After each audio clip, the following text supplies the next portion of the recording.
Year grid का तो जबरदस्त रिजल्ट हो उसका भी। कान के अंदर की हड्डी गल गई, सड़ गई, सारे एग्जाम्पल्स मेरे सामने हैं।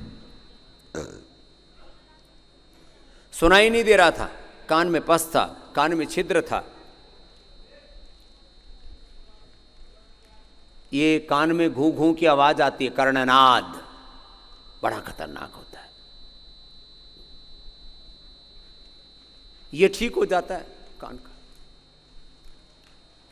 और ये पॉइंट दबाना पड़ता है, अनुलोम विलोम। ये कर्णरोगान तक कर्णपूर करा देते हैं, ये पॉइंट दबा देते हैं। पहले हम सारी वाद्यावटी, चंद्रप्रभावटी, शिलाजीत, रसायन, कई चीजें देते थे।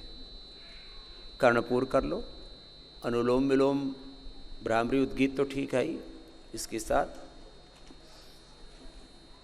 ये अभ्यास करा दे। कान की बहुत ही ज्यादा समस्या है तो कान के नीचे 2 लीच भी लगवा देते हैं। आंख के रोगों में भी हाँ 1-2 बीमारियां छूट गई।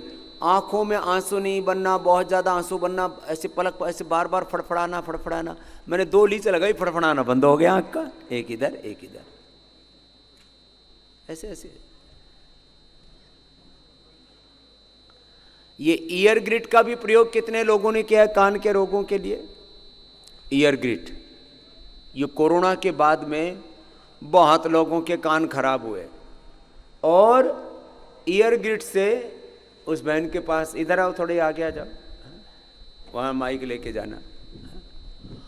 ईयर ग्रिड से कान, आई ग्रिड से आंख, ये तो नई दवाइयां बनाई हैं पिछले 2 सालों का कि ये नई सौगात है। नाक के लिए तो नस्य, जलनेति और सूत्रनेति, स्वासारी वटी, स्वासारी गोल्ड, लक्ष्मी विलास, संजीवनी, कर्क्यूमिन गोल्ड, ये 10 उपाय हैं इसके लिए।